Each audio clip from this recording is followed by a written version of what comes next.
saya Wada. Assalamualaikum warahmatullahi wabarakatuh.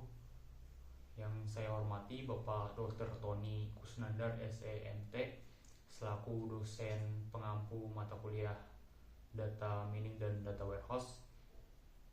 Sebelumnya, perkenalkan, nama saya Muhammad Zakaria Barfalah dengan NIM 211107040.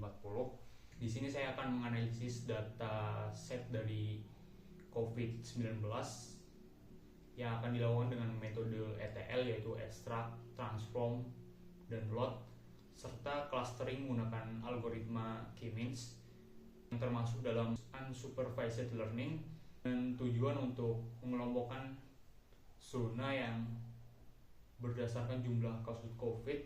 Yang pertama adalah dengan mengimport library yang dibutuhkan untuk melakukan ETL ini. Kedua, kita mengekstrak dataset yang telah diambil.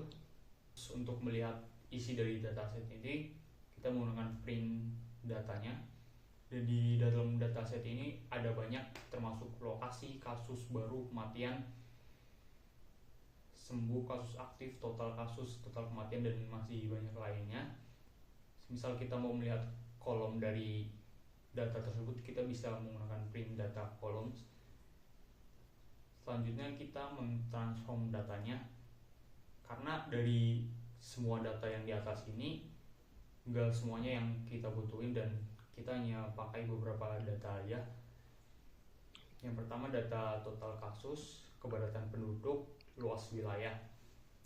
Selanjutnya kita data tersebut dan kita menghapus data yang berisi nilai 0 atau kosong. Selanjutnya kita mentransform datanya menggunakan min-max scaler, yaitu jadi agar menyamakan skala data agar lebih seimbang dalam proses clustering. Kita men-training model dengan K-means, yaitu menggunakan metode Elbow method dengan rentang jumlah cluster dari cluster K dari 1 hingga 10. Inersia dihitung untuk setiap nilai K, dan grafiknya dianalisis untuk menemukan titik siku atau elbow point. Dari hasil analisis dipilih K sama dengan 3 sebagai jumlah cluster yang terbaik. Model K-means dijalankan dengan N cluster sama dengan 3 dan random state-nya sampai 42.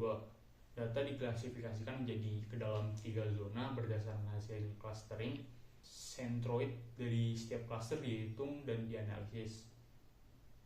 Centroid dari masing-masing cluster menunjukkan perbedaan signifikan dalam parameter yang dianalisis.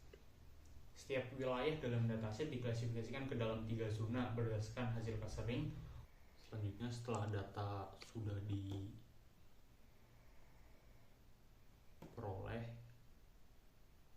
kita load ke Power BI.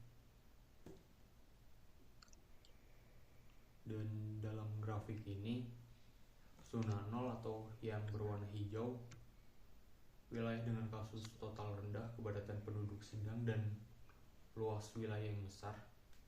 Dan yang zona merah atau zona 1, wilayah dengan kasus total tinggi, kepadatan penduduk tinggi, dan luas wilayah kecil. Yang kedua, zona 2 atau zona kuning, wilayah dengan kasus total sedang, kepadatan penduduk rendah, dan luas wilayah yang sangat besar. Yang kedua, dengan grafik lokasi dan zonanya. Untuk zona hijau hampir keseluruhannya, sedangkan yang zona merah hanya di Jakarta, dan zona kuning ada 2 di Kalimantan. Ketiga, grafik ketiga.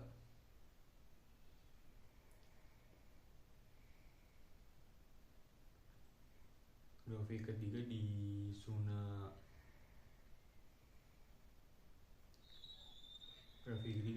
zona hijau dengan wilayah sedang 18,96 juta, kepadatan penduduk lebih tinggi 8 juta jiwa, total kasus lebih rendah dibandingkan zona 2 atau zona kuning 1,3 juta kasus. Dan yang kedua, zona 1 atau zona merah, wilayah terkecil 8.000 km kubik dengan kepadatan penduduk paling tinggi 19,92 juta jiwa, total kasus paling rendah 48.400 kasus.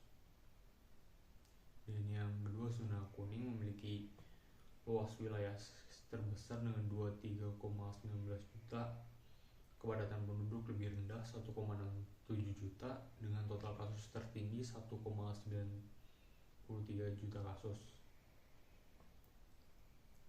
Jadi kesimpulan dari